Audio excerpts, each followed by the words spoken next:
Good evening, everybody. My name is Matthew Ogden. I'm an editor with LaRouchepack.com. I'd like to welcome all of you watching to tonight's live webcast from LaRouche Pack TV. Tonight's webcast will feature Mr. Lyndon LaRouche. This is our regular Friday night broadcast. Today is January 18th, 2013. The discussion we're having tonight is going to be very significant. Mr. LaRouche is joined by Jason Ross and Dennis Mason tonight in the studio, and we'll follow our usual format. So I thank you for tuning in tonight, and I am proud to give you Mr. Lyndon LaRouche. It is now to be understood that we are reaching the climactic point in this new term of the presidency. There are certain things that are generally understood, especially by more well-informed people and thinking people, but there are some other things that have to be taken up, and I shall take up some of these tonight in these remarks now. Most of the discussion comes now on the question of money. And unfortunately, what most people think about money is, in one sense or another, wrong, even absurd. The general assumption is that there's something magical about money inherently, on which we are supposed to depend. But I look at this money, and it's, on the one hand, it's paper. A special kind of paper, but it's paper. And you can put the denomination of the paper on the bill, and you can be $100, it could be $1,000, it could be $5, whatever you want. What makes this stuff worth anything? It's simply like a message, a note, a promissory note, isn't it? That's all it is. Now we have some other kinds of money: copper, silver, gold, platinum. All of these are forms of money. Now these do have some intrinsic value in them, because you could take the platinum and you can sell it as platinum for the amount of purity and weight of the platinum. You can do the same thing with gold, and so forth and so on. So, but what's this meaning? Why are we so excited about printing a few notes, or weaving them, or whatever else you do, and saying this has value? Why are you so hot up about money? Because intrinsically, except for the metallic forms of money, which is not only money, its value lies not in the fact that it's money. The value lies in the fact that it's a metal, which has some value intrinsically as the use value. So one wonders now, since we're on the verge of the highest rate of inflation in U.S. history, that's what's about to happen. We have a similar situation in Europe. It's also a panic situation, and it's beginning to creep in on China, and will creep in on India and elsewhere. So what is all money mean? What is it? What does it mean? How does it affect us? Here we're on the edge of some disaster that's going to occur to us based on money. But money has no intrinsic value except in the metallic form. Even the metallic form is not really intrinsic value. But it's the fact that it has some value other than money, a money value, is what makes it significant. Now, yet the issue here is not really what money is. The issue here is what is the growth in value of money. What determines the growth in value? Obviously, it does not lie in the so-called paper money, in whatever form the paper is, nor does it really lie in the terms of platinum or gold and silver and so forth. So where's the value lie? Well, the value lies in the case of humanity, and animals have a certain kind of value, better growth, better quality, so forth. But as human beings, the creativity and value lies in the mind. It lies in the actions of the mind. And now I give you a material to produce, metallic material and some other kind of material. And what makes it increase in value over what it was the year before or the year before then? The actual value, if you measure it by any physical standard or any standard of comparison of the quality of life and so forth, all these things. And it has nothing to do really with money intrinsically. Nothing at all. So what's the problem? What's the root? What's the mistake? The mistake lies in the fact that people generally, including leading economists, especially leading economists, haven't the clearest idea in the world, not the simply clearest idea in the world, none, on what makes value in money. Now, some people can get a correlative, can explain that this happens, that happens, this happens, and they can say, well, this is an increase in the value of something. Why do we consider something interest in value? Why was the Massachusetts Bay Colony more progressive in terms of economy than the England, which is supposed to be the power over the Massachusetts Bay Colony? Well, it's because they were more intelligent. As a matter of fact, the greatest achievements of England came as a result of Benjamin Franklin's visits during the course of the early 18th century. He taught them how to make coal, how to make make it function, how to deal with iron and other kinds of things. And the English, suddenly, some of them, learned how to produce things on a modern basis, or for that time a modern basis. But without Benjamin Franklin, and without the Winthrops and Matthews before Franklin, none of this would have happened in that period. So we got crushed a little bit because the British Empire emerged during that early part of the 18th century. But then the British, with a political physical power, were able to subordinate us. But nonetheless, because something about us, whenever we had the chance, we would always beat the British in terms of rate of improvement. And that could be the case still today. So the problem is that people try to assume that the exchange of labor, the exchange of this, the exchange of that, somehow has an intrinsic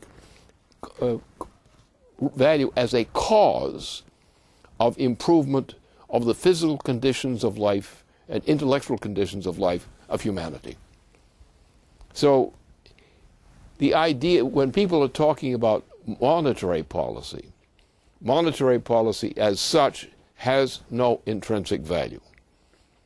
What has value is the power of a human mind to create a method or create a design which increases the value of the productive efforts of a human being or a group of human beings. And therefore, when we talk about money or monetary things, or we talk about money from the standpoint of an accountant, the accountant, as an accountant, has no idea what the hell he's doing in terms of economy.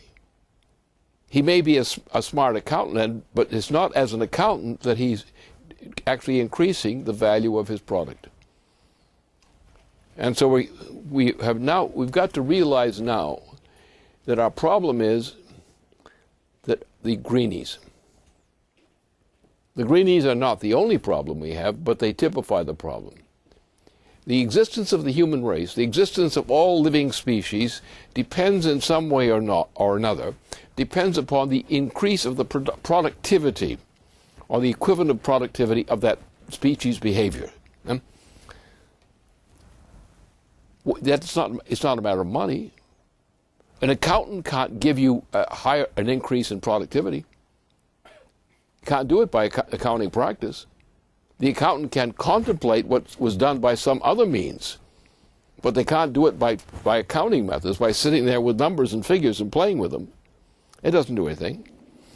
So this is the problem, that people, particularly for the greenie phenomenon, which came on in the United States and in Europe, the idea of value today, and especially increasingly since the assassination of Kennedy, President Kennedy, there has been some development.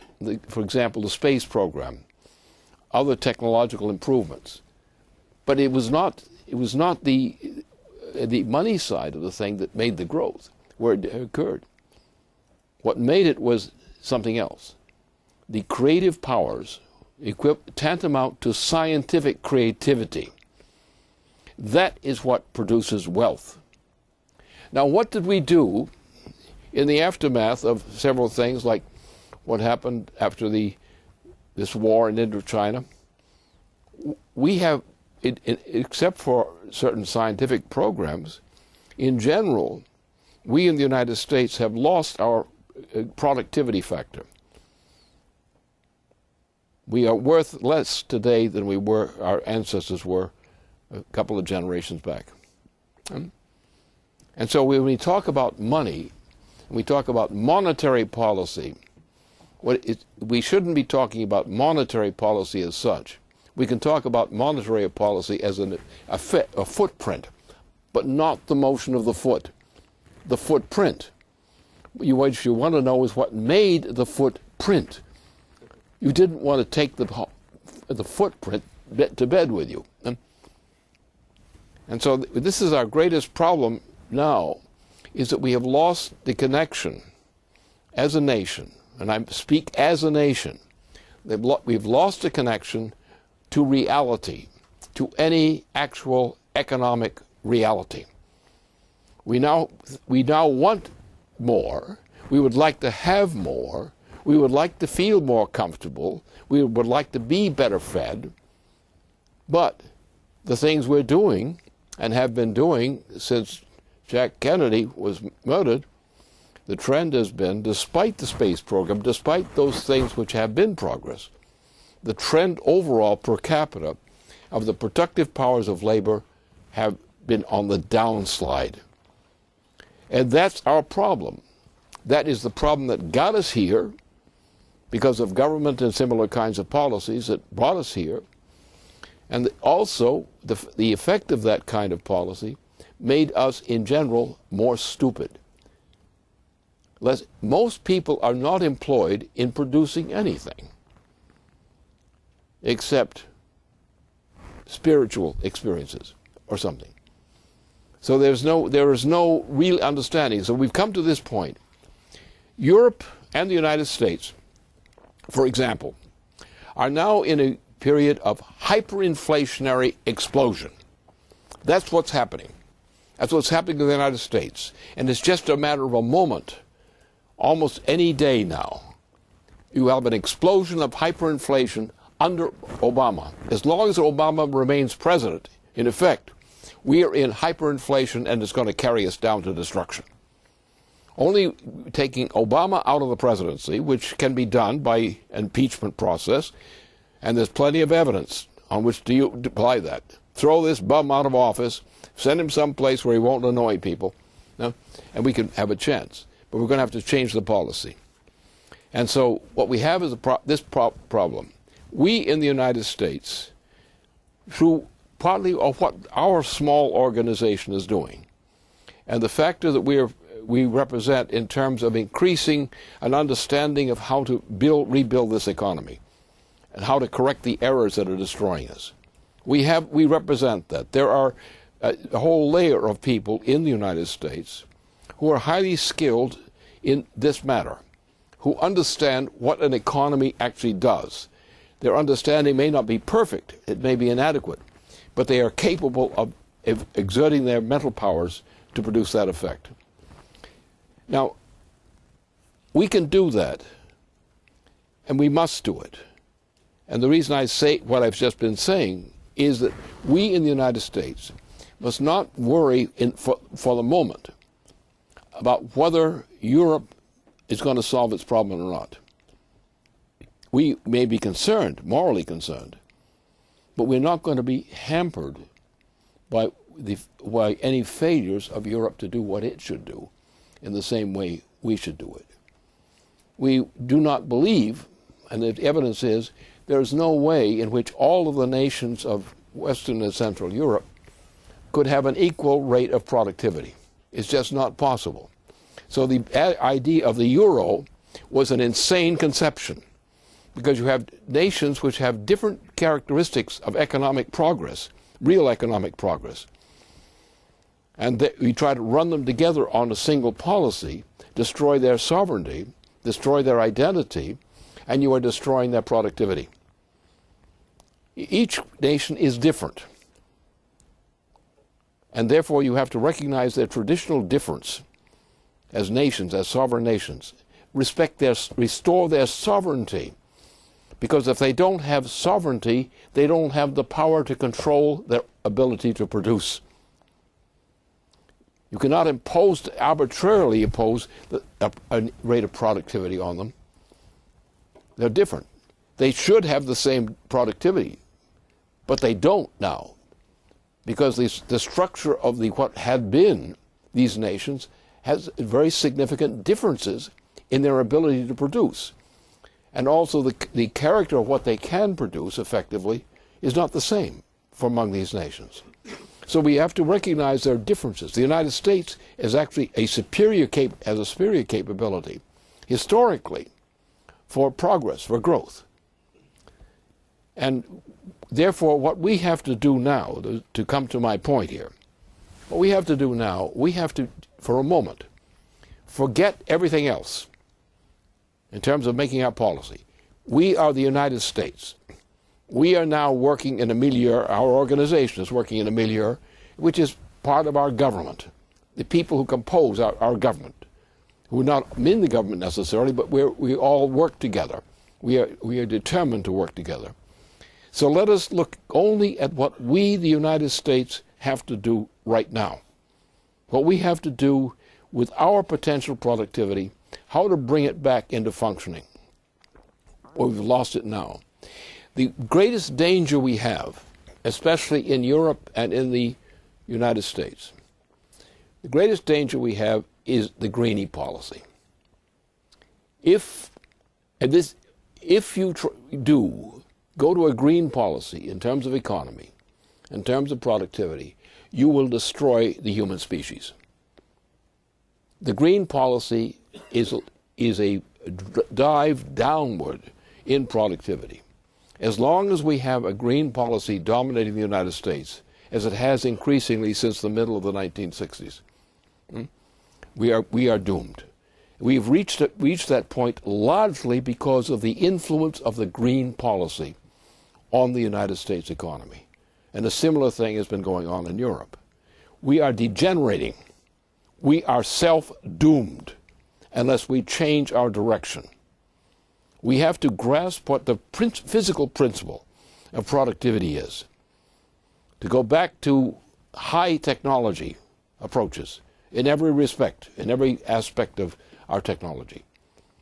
We have to go, we, the United States, must charge ahead for the moment on our own. In these weeks now, because it's in these weeks now that the survival or destruction of the United States will occur. And it will occur on the basis of whether or not we are again a productive nation. Because if we're not a productive nation, all the fantasies about paper money and similar kinds of fakery don't mean a thing except that you're wasting your time when you're in a desperate state of affairs.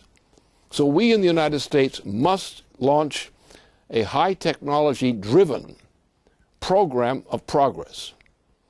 We must, for example, launch NWAPA. For example, explain what NWAPA means. The NWAPA program is a unique program It covers immediately most of the western areas of the United States, part of Canada and Mexico. This is a water system. Now, we can increase the productivity of water and its byproducts. We can increase it by probably about 70%. By this. It's not going to happen at once. It can be done in 2 generations, in 40 years. We could make that, and we can increase the rate.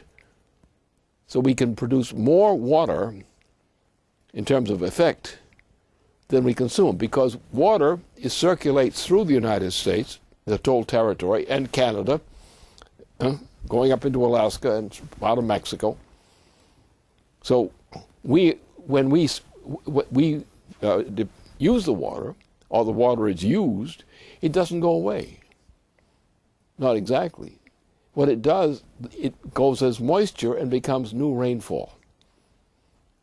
And what we have done as a mistake in recent times in our agricultural policy, we have had a water policy where NMWAPA should have been applied. What we've been doing, the land area in the central plains of the United States has been subsiding.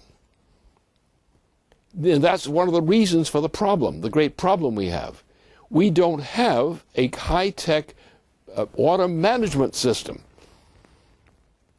in which we circulate the moisture, which falls once as rainfall, then as evaporation goes back to new cloud results, comes back with more rainfall, so that you get up to 1.7 times the amount of moisture that you would think from the rate of rainfall you get. You're reusing the same moisture several times in the course of its transport across the territory of the United States. We also have to, in other ways, increase the physical productivity of mankind. In the same way, we need certain large projects which will develop our nation. And we must do this immediately. The next step then is to say, turn to our friends in Europe and elsewhere and say, you see what our policy is. Isn't it the policy that you need too? Why don't you use the example we are presenting to you so that you can enjoy the same kind of benefits we're seeking for ourselves? And that's the way we have to think. We have to think in terms of the physical principles of economy in these terms, not in terms of paper money, not in terms... No accountant can ever create reality for you by bookkeeping. Somebody has to do something. Somebody has to make a physical improvement of something. And it's that physical improvement done by high-skilled people, more and more skilled people, scientifically trained people, and others, which increase the productive powers of labor. The condition of mankind could never be improved except by the policy I've just stated.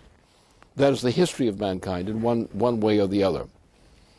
And the going backward to the green policy is actually a route toward the extinction of the human species.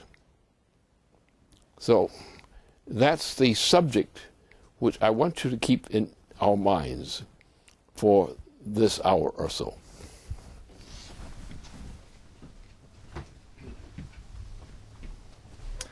Thank you. On that note, we move into our dialogue period of this live webcast, and I would like to ask Jason Ross to come to the podium to both pose a question and to fill in some of the developments that have occurred this week, which point in the direction of an increased understanding of what you've been saying tonight.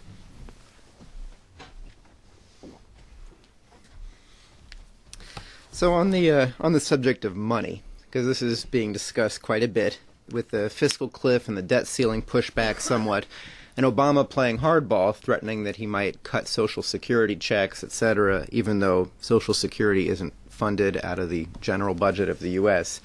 In this context, there is a lot of discussion. Some experts or self-minted experts have proposed the idea of minting platinum coins with a very large face value to deposit on the Federal Reserve to get money is a way of sidestepping the entire fiscal cliff and the debt ceiling to make money available to the U.S. as a form of scrip creation. And while there does need to be a serious discussion about the creation of credit, seems unlikely that such showy means would work without the fuller understanding of what the credit would be directed to and how it would be made. On the whole fiscal cliff discussion, Paul Craig Roberts, the Reagan-era Treasury official, he had written recently in an article about the fiscal cliff, he says that forget the fiscal cliff, the issue is the derivatives bubble, the derivatives tsunami. He wrote, quote, "The derivatives tsunami is the result of a handful of fools and corrupt public officials who deregulated the U.S. financial system. Today, merely 4 U.S. banks have derivative exposure equal to 3.3 times the world gross domestic product. When I was a U.S. Treasury official," he says, "such a possibility would have been considered beyond science fiction." So as discussed by Roberts, the purpose of the ongoing bailouts has been to maintain the value of the debts held by the banks, to maintain the value of this paper. While under the banking reorganization under FDR, the RFC insisted on writing down assets to whatever their actual values were, which is not happening right now. So if the values aren't written down, you can create money all you want, and that process will never reverse. You're just going to have hyperinflation. So although the banks might not like it, they're going to have to get cut off. Let me read you 2 recent statements just in the past couple of days about Glass-Steagall, and then ask you a question. Start with 2 days ago. Dallas, the president of the Dallas Fed, Richard Fisher, he delivered a speech where he called for an end to the protection of too-big-to-fail banks. He said that only commercial banking operations should benefit from the safety net of the FDIC and the Fed's discount window. And he said that there should be a warning on non-covered banking activity after the banks are split, like what you find on a cigarette carton. He said it should be something like, "Warning, conducting business with this affiliate of the bank holding company carries no federal insurance or other federal government protection or guarantees. I, fill in the blank, fully understand that in conducting business with blank banking affiliate, I have no federal deposit insurance or other federal government protection or guarantees, and my investment is totally at risk." So that's how it ought to be. Yesterday, Thomas Honig, the former Fed president from Kansas City and currently the vice chairman of the FDIC, the Federal Deposit Insurance Corporation, he wrote in The American Banker that the way to resolve too big to fail is to remove the safety net of insurance of non-banking activities. Without Glass-Steagall, Honig wrote that if the banks were split today, that without a government backstop, the market would demand stronger capital and safer asset growth. This in turn would enhance the ability to place them into bankruptcy instead of the arms of the taxpayer, should they run into trouble. So my question to you is, how would Glass-Steagall change or obviate entirely the whole discussion of the fiscal cliff right now? Well, you can't answer the question in those terms alone. The question of productivity is the key issue here, which I just referred to. And without that increase in productivity and certain restrictions, it's not possible. But what you've outlined is exactly for the competent economist would agree. And an economist who wouldn't agree ain't competent. And unfortunately, we have incompetence gets the highest favorable treatment by this president, for example. The more incompetent you are, the more he likes you, or wants to eat you, perhaps. He thinks you're tasty or something. But anyway, that's essentially it. There is no alternative. The basis of wealth is based on productivity relevant to the human species. Now, relevant to the human species means all the other things that go together with the achievement of the human species. every form of animal life that we maintain, and which is greatly beneficial to us, is of that nature. The crops, vegetable crops, for example, the same thing. They don't have much of an intention. They have an effective way of functioning, but they're useful, and we know the rate of increase of the physical usefulness. And the key thing in this is you've got to think in terms of physical science, not accounting. Accounting is what you bring in to say when you're going to go bankrupt. When you're about to go bankrupt, or you're engaging in practices that are going to drive you bankrupt, that's the time you need an accountant. Not to advise you what to do, but to advise you what not to do. And if you don't obey, he should dump you. So the point is, what we have to get back to is realizing that there is no such thing as a monetary theory as such. A monetary theory does not exist as a competent item. What exists is science, and science is expressed in many ways. But the key thing about science is that it's produced only by the mind of human beings. And it's when the mind of the human being is applied to solving the challenge of how to increase the productive powers of labor, physical productive powers of labor, or the benefits that go in that manner. That's science. And the accountant is not, as an accountant, is not a good judge of how to get to the future. The accountant is like the undertaker. He'll make sure you're buried competently if you don't do the right thing. And so his value is sort of mostly a negative one of what not to do. But what is required is the creative powers of mankind to increase the potential productivity of the human mind. It's the development of the human mind, and it all can be broken down to a standard of physical science. And it's only physical science that can actually measure that aspect of human behavior which corresponds to human progress.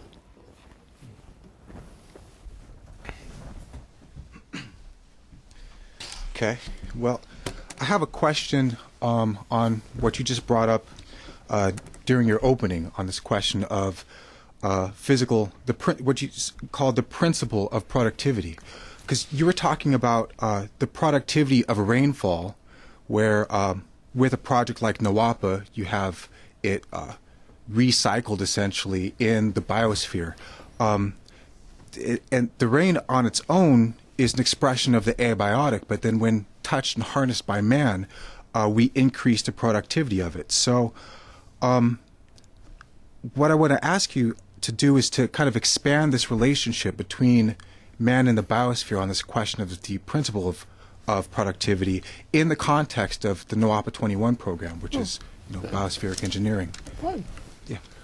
Well, go back. Say, what's the difference between man and beast? What's the element of difference? Huh? Fire. Only mankind is the only species that effectively employs fire. Now we go from, the archaeologist gets into this thing, he finds a place where a fireplace was made, and that tells you whether the thing was an ape of some sort or whether it was a human being. That goes way back as far as we know.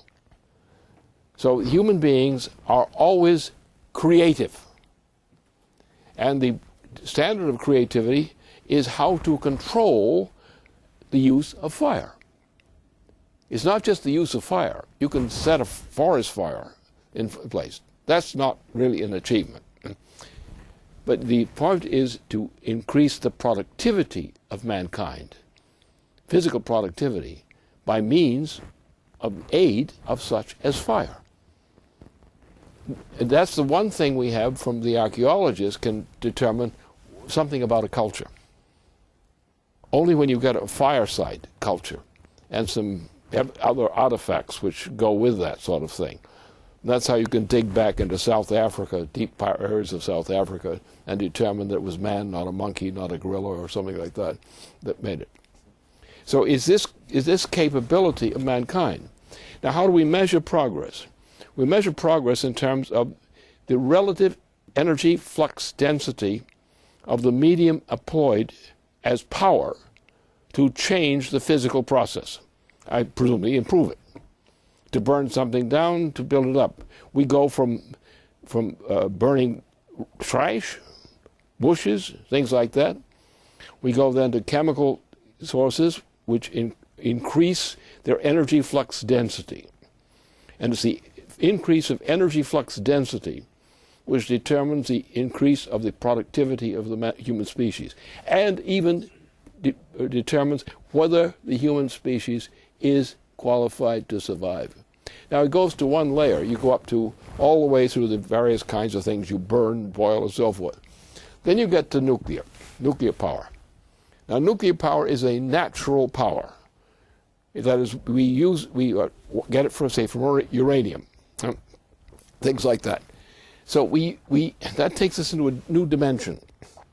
But then you go into another dimension, thermonuclear power. Thermonuclear power is something which is a man-made thing, instrument for mankind. When mankind uses it, it's that form. Then you go to there. We're going then eventually to what we call matter-antimatter reactions, a concept which was developed by the great Einstein discovery. So it's the increase of the energy flux density going from the primitive caveman's fireside up through the various stages of higher and higher orders of energy flux density that is measured in terms per capita cross-section of area applied. And that's what the thing is. Everything we do in terms of building machinery and using machinery and so forth is based on this process of the organization of energy flux density, both in order to create the instruments of progress and to create the progress itself. And that's what anything else is nonsense. Now, of course, one aspect goes in this, is mankind is not limited to where he starts from in this process. Mankind develops the human mind to levels which the human species had not achieved earlier.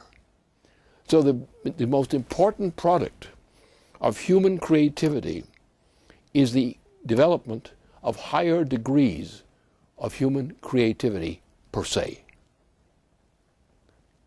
And if you have that attitude and that approach, then you may fail to achieve your intention, but you have not failed in the choice of intention.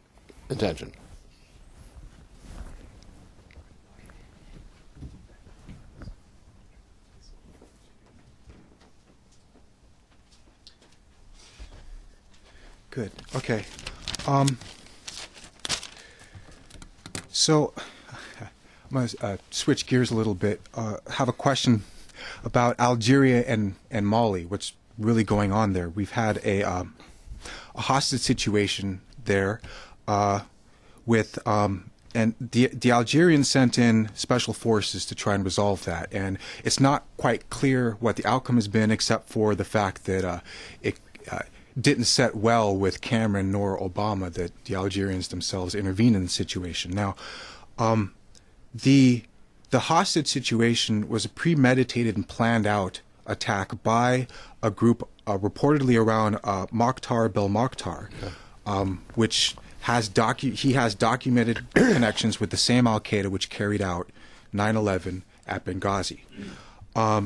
Now, we're going to be putting this in our updated fact sheet, adding this material, which we've been distributing widely in D.C. And so one question is, if you didn't have the stonewalling of the Benghazi investigation, perhaps we could have forestalled the elements which would go into this operation, but we have had Obama stonewalling on the thing. But the broader question is, when 9/11 at Benghazi first happened, your assessment was that this is not just a single event, but the beginning of something which would spread throughout the region. And that's exactly what we've been seeing. So beyond the surface level, what is it that's driving this? And because a question that some people have is whether this is a new attempt to destabilize the world at large. Well, there are two answers that have to be brought together on this one. First of all, this whole thing is intentional. The process is an extension of the British Empire. That's where the whole thing begins. If you don't start with the British Empire in particular, you have no idea of what really is, first of all, not only what the result is going to be, but why and what the effects on all mankind are from our allowing the President Bush, Junior Bush, to get by with suppressing the evidence, the known evidence. Now it's not officially knowable because the Bush family put the lid on this evidence. But we know, and the evidence is there, and the proof is there, that 9/11 of 2001 was organized by a trio of factors. Number one, first factor, was the British monarchy. Number two was the Saudi monarchy, which is an extension, as part of the British imperial monarchy. And the intention is to bring about a general destruction of the human species by decimating it, by going to thermonuclear war and similar kinds of warfare, which the Queen has made clear. Her policy is stated clearly to reduce the population of the planet from what had been, a few years ago, 7 billion people living to 1 billion people living, or approximately that. That's the intention. And the intention is to use nuclear weapons and to use the terrorism, the Islamic terrorism and other forms of terrorism, and to use that as an instrument of warfare, which combined with, in other words, the effect is, where is this going? Why would people want to do that? Why would the British monarchy want to do that? Why would other people wish to do that? For what reason? To drive the world to a new world war. And to do that, you have to bring in the kind of war they intend. You have to bring in a certain factor. And that factor includes thermonuclear weaponry.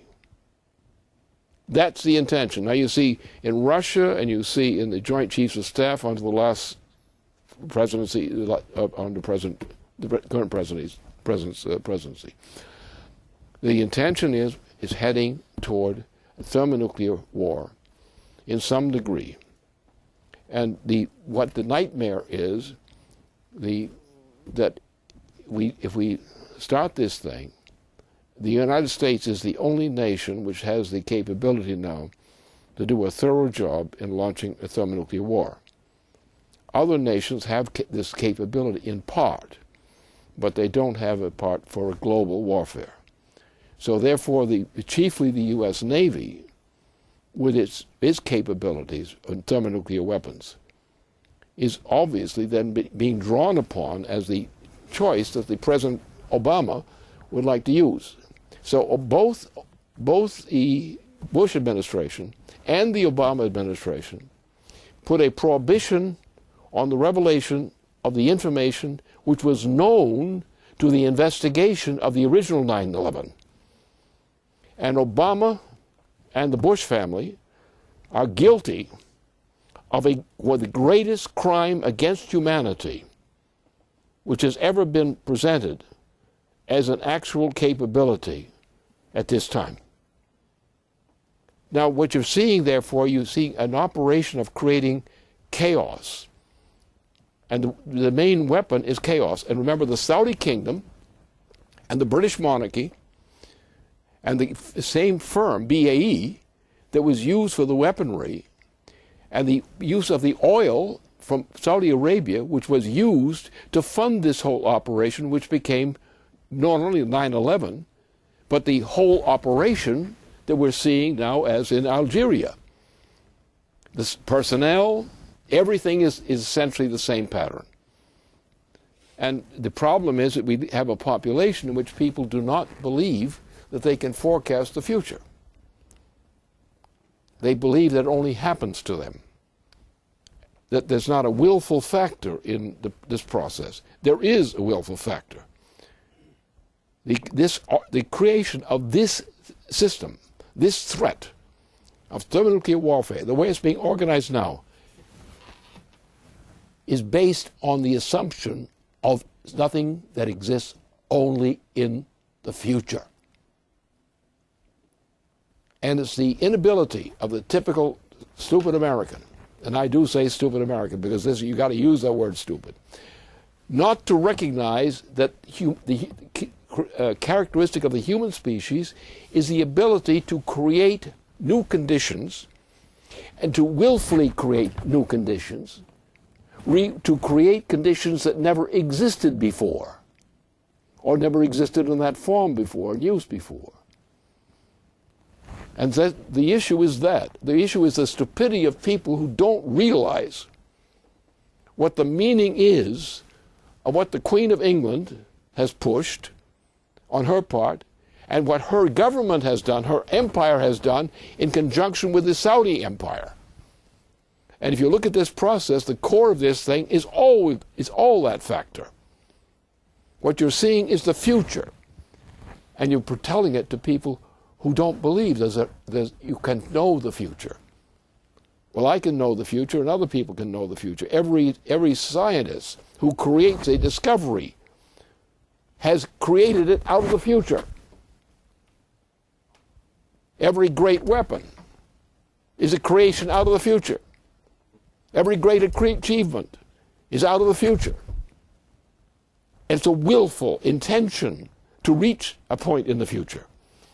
And that is the difference between the human being and the monkey.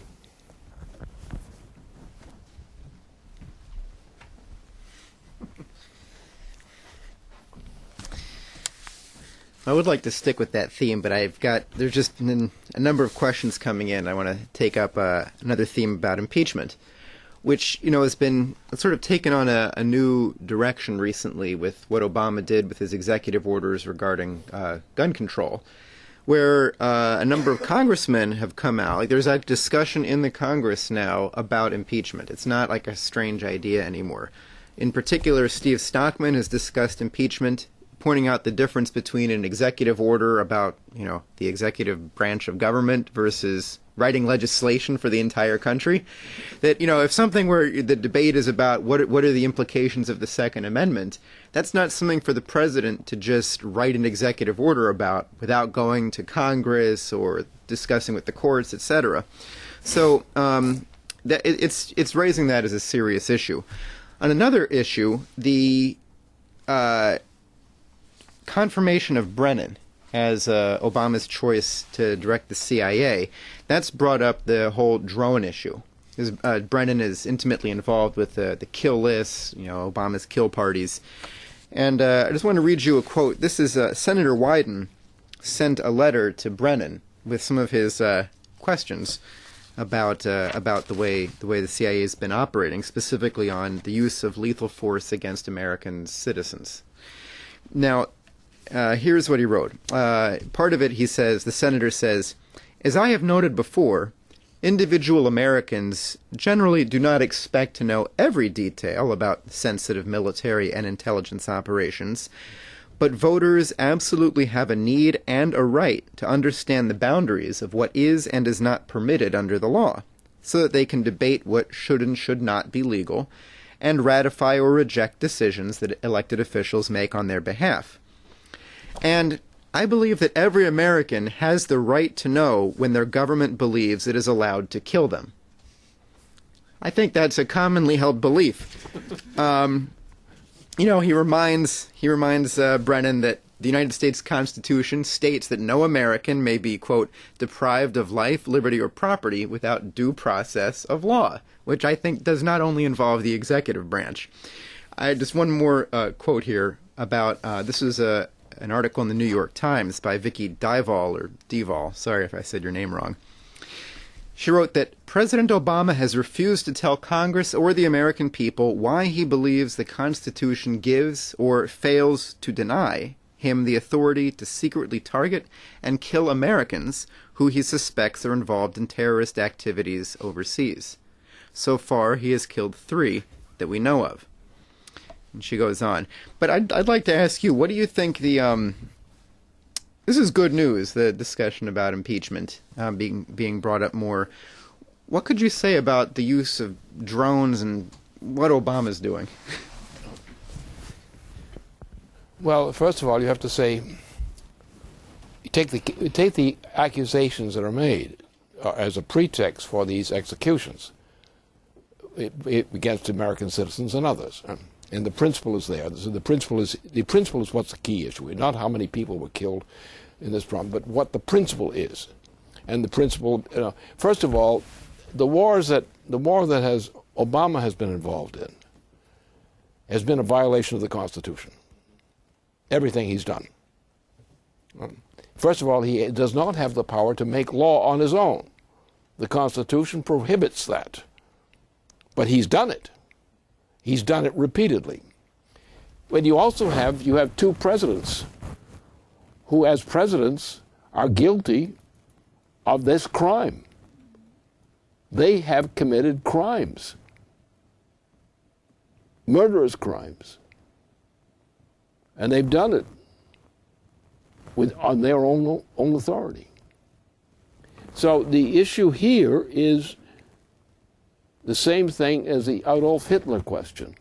Now, I've been raising the Adolf Hitler question as a warning concerning Obama's presidency since the first year of his term.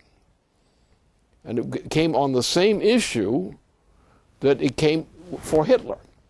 The first crime, social crime, that the Hitler regime created was the health care reform of the same thing that the British are doing now and did. So this very action is a crime against humanity. There can be no justification for it. I mean, the only justification for it is war. In other words, the only time you have the right to kill people of another nation is when it's an act of war. And therefore, but the point is, as we saw in the Libya case, that Obama violated the Constitution on exactly this same category of evidence. It took the lives of people in Libya, and he took their lives. Did he have the authorization to do that? Did he have the authorization to make a shooting war? No. But he and the British did it. And they were doing it in the case of 9/11. What was the meaning of 9/11? Why would the Saudis and the British Queen be joined, as we know is the truth of the matter, in launching this atrocity? So obviously, Brennan knows this too. He's a criminal. Just for what he's done. The president himself is a criminal. He's violated the Constitution on a fundamental term. And only by intimidation has he obtained the consent of citizens, including high-ranking citizens, members of the Senate, members of the judiciary. They all know this crime has been committed. It's a violation of the Constitution. It's a crime against humanity at the same time. These men belong, you know where. They belong in Nuremberg.